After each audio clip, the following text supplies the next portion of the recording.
ಪ್ರತಿ ಭಾರತೀಯನೂ ಕೂಡ ಈ ಮತದಾನದ ಪ್ರಕ್ರಿಯೆಯಲ್ಲಿ ಭಾಗವಹಿಸಲಿಕ್ಕೆ ಬೇಕಾದಂಥ ಅವಕಾಶವನ್ನು ಕೊಡಲಿಕ್ಕೆ ಈ ಪ್ರಕ್ರಿಯೆಗಳು ಆರಂಭ ಆಗಿದೆ. ಆದ್ದರಿಂದ ನಾನು ಎಲ್ಲರಲ್ಲೂ ವಿನಂತಿ ಮಾಡ್ತೇನೆ, ಮತಪಟ್ಟಿ ಪರಿಷ್ಕರಣೆ SIR ಅನ್ನು ಪ್ರತಿಯೊಬ್ಬರು ಕೂಡ ಸ್ವಾಗತಿಸಬೇಕು.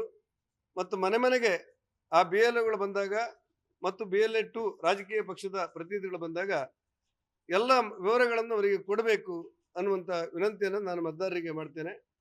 ಯಾವುದೇ ಕಾರಣಕ್ಕೂ ಕೂಡ ಈ SIR ಅನ್ನು ಟೀಕಿಸುವವರು ಮತ್ತೊಮ್ಮೆ ಯೋಚನೆ ಮಾಡಬೇಕು.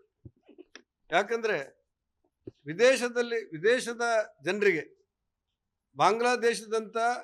ಬಾಂಗ್ಲಾದೇಶದಲ್ಲಿರುವಂಥ ಜನ ಭಾರತಕ್ಕೆ ಬಂದು ಇಲ್ಲಿಯ ಪ್ರಜಾಪ್ರಭುತ್ವ ವ್ಯವಸ್ಥೆಯಲ್ಲಿ ಮತದಾನ ಮಾಡುವಂಥ ಅತ್ಯಂತ ಕೆಟ್ಟ ಸಂಪ್ರದಾಯಕ್ಕೆ ಈ ಮತದಾನ ಪರಿಷ್ಕರಣೆ ವಿದಾಯ ಹೇಳುತ್ತೆ ಅನ್ನುವಂಥ ವಾತಾವರಣವನ್ನು ಗಮನಿಸಬೇಕು.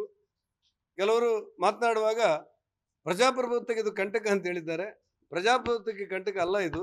ಬದಲಾಗಿ ಭಾರತದ ಪ್ರಜಾಪ್ರಭುತ್ವವನ್ನು ಗಟ್ಟಿಗೊಳಿಸುವಂಥ ಒಂದು ವ್ಯವಸ್ಥೆ ಈ SIR ಮಾಡ್ತಾ ಇದೆ ಅನ್ನೋದನ್ನು ಗಮನಿಸಬೇಕು ಅಂತೇಳಿ ನಾನು ಎಲ್ಲರಲ್ಲೂ ವಿನಂತಿ ಮಾಡಿ ಈ SIR ಪ್ರಕ್ರಿಯೆಗಳನ್ನು ಮತದಾರರ ಪರಿಷ್ಕರಣೆಯ ಪ್ರಕ್ರಿಯೆಗಳನ್ನು ಅತ್ಯಂತ ಪ್ರೀತಿಯಿಂದ ಸ್ವಾಗತ ಮಾಡ್ತೇನೆ.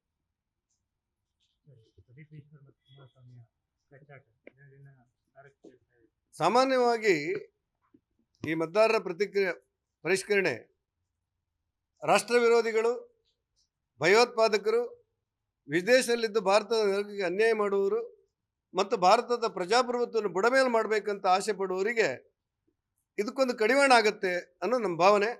ಹಾಗಾಗಿ ಕಾಂಗ್ರೆಸ್ ಅವರಲ್ಲೂ ಕೂಡ ನಾನು ಆಗ್ರಹಪಡಿಸ್ತಾ ಇರೋದು, ದಯವಿಟ್ಟು ಇಂಥ ಗೊಂದಲಕ್ಕೆ ಇಳಿಬಾರ್ದು ಮತ್ತು ಮತದಾರರ ಪ್ರಕ್ರಿಯೆಗೆ ಎಲ್ಲರೂ ಕೂಡ ಅದನ್ನು ಬೆಂಬಲಿಸಬೇಕು ಅಂತೇಳಿ ವಿನಂತಿ ಮಾಡ್ತೇನೆ.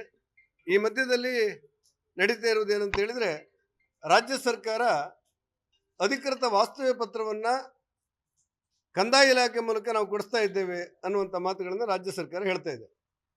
ಅಂದರೆ ವಾಸ್ತವ್ಯ ದೃಢೀಕರಣ ಪತ್ರವನ್ನು ಗಮನದಲ್ಲಿಟ್ಟುಕೊಂಡು ಮತದಾರರ ಪಟ್ಟಿಯ ಪರಿಷ್ಕರಣೆಯಲ್ಲಿ ಮತಕ್ಕೆ ಯಾವುದಾದ್ರೂ ವಿದೇಶಿ ಮತದವರಿಗೂ ಕೂಡ ಅನುಕೂಲ ಆಗುವಂಥ ಒಂದು ಪ್ರಕ್ರಿಯೆಗಳಿಗೆ ಇದು ಅವಕಾಶ ಆಗ್ಬೋದು ಅನ್ನುವಂಥ ದೂರುಗಳು ಬರ್ತಾ ಇದೆ.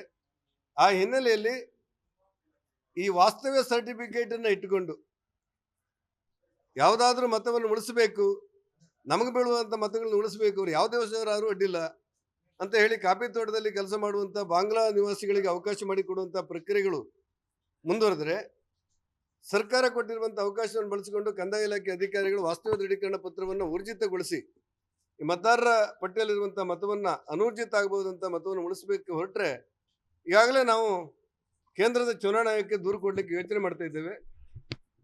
ಇದೇನಾದರೂ ಆದರೆ ಈ ವಾಸ್ತವ್ಯ ದೃಢೀಕರಣ ಪತ್ರವನ್ನು ಕೊಟ್ಟು ನಾಳೆ ಅದು ನಕಲಿ ಮತ ಅಂತ ಸಾಬೀತಾದರೆ ಯಾವ ಅಧಿಕಾರಿ ಈ ಮತದಾರರ ಪಟ್ಟಿಗೆ ಸೇರ್ಪಡೆ ಮಾಡಲಿಕ್ಕೆ ಮತ್ತು ವಾಸ್ತವ್ಯ ಸರ್ಟಿಫಿಕೇಟನ್ನು ಕೊಟ್ಟಿದ್ದಾರೋ ಅದೇ ಅಧಿಕಾರಿಯನ್ನು ಹೊಣೆಗಾರಿಕೆ ಮಾಡಬೇಕು ಅನ್ನುವಂಥ ಆಗ್ರಹವನ್ನು ಮಾಡುವಂಥ ಪ್ರಕ್ರಿಯೆಗಳು ಪ್ರಾರಂಭ ಆಗ್ತಿದೆ.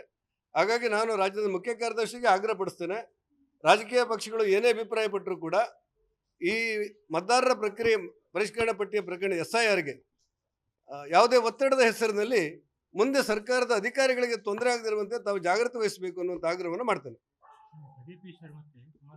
10ಕ್ಕೂ ಹೆಚ್ಚು ದಾಖಲೆಗಳನ್ನು ಕೊಟ್ಟಿದ್ದಾರೆ.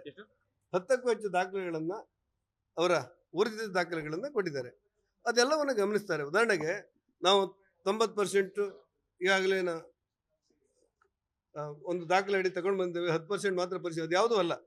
ಒಂದು ಮನೆಗೆ ಹೋದಾಗ ಆ ಮನೆಯಲ್ಲಿರುವಂಥ ಎಲ್ಲರಿಗೂ ಕೂಡ ಪ್ರಪತ್ರಗಳನ್ನು ಕೊಟ್ಟು ಇದನ್ನು ತುಂಬಿಸಿ ನಮಗೆ ಕೊಡಿ ಅಂತೇಳಿ BLO ಮೂಲಕ ಮಾಡಿರ್ತಾರೆ. BLO ಅವರು ಏನು ಟ್ರೈನಿಂಗ್ ಕೊಟ್ಟದ್ದು ಕಡಿಮೆ ಆಗದಿದ್ದರೆ ಟ್ರೈನಿಂಗನ್ನು ಚುನಾವಣಾ ಆಯೋಗ ಕೊಡುತ್ತೆ. ಅದನ್ನು ನೋಡಲಿಕ್ಕೆ BLO 2 ರಾಜಕೀಯ ಪಕ್ಷದ ಪ್ರತಿನಿಧಿಗಳಿರ್ತಾರೆ. ಉದಾಹರಣೆಗೆ ಒಂದು ಮನೆಯಲ್ಲಿ 10 ಜನ ಇದ್ದರೆ 10ಕ್ಕೂ ಜನರಿಗೂ ಕೂಡ ನೋಡಿಸಿಕೊಡ್ತಾರೆ. ಅವರೆಲ್ಲರೂ ಕೂಡ ಅದನ್ನು ತುಂಬಿಸಿ ವಾಪಸ್ ಕೊಡ್ತಾರೆ. ಆ ವಾಪಸ್ ಕೊಟ್ಟಿದ್ದರಲ್ಲಿ ಚುನಾವಣಾ ಎಲ್ಲ ದಾಖಲೆಗಳನ್ನು ಗಮನ ಇಟ್ಕೊಂಡು, ಹೆಚ್ಚಾಗಿ ವಂಶವೃಕ್ಷವೇ ಅದರ ದಾಖಲೆಗಳು, ಅದನ್ನು ನೋಡಿ ಅವ್ರ ಹಿಂದೆ ಯಾರು, ಅವ್ರ ತಂದೆ ಯಾರು, ಇದನ್ನೆಲ್ಲವನ್ನು ಗಮನದಲ್ಲಿಟ್ಟುಕೊಂಡು ಅದು ಚುನಾವಣೆಯ ಅಧಿಕೃತ ಪಟ್ಟಿಯನ್ನು ಪ್ರಕಟಿಸ್ತಾರೆ. ಆನಂತರ ಕೂಡ ಆಕ್ಷೇಪಕ್ಕೆ ಅವಕಾಶಗಳಿರ್ತದೆ.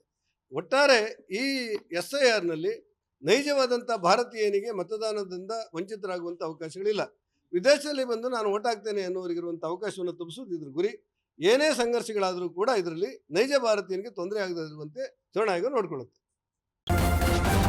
ನ್ಯೂಸ್ ಫಸ್ಟ್, ನಿರ್ಭೀತಿಯಿಂದ ನಿಮ್ಮ ಪರವಾಗಿ.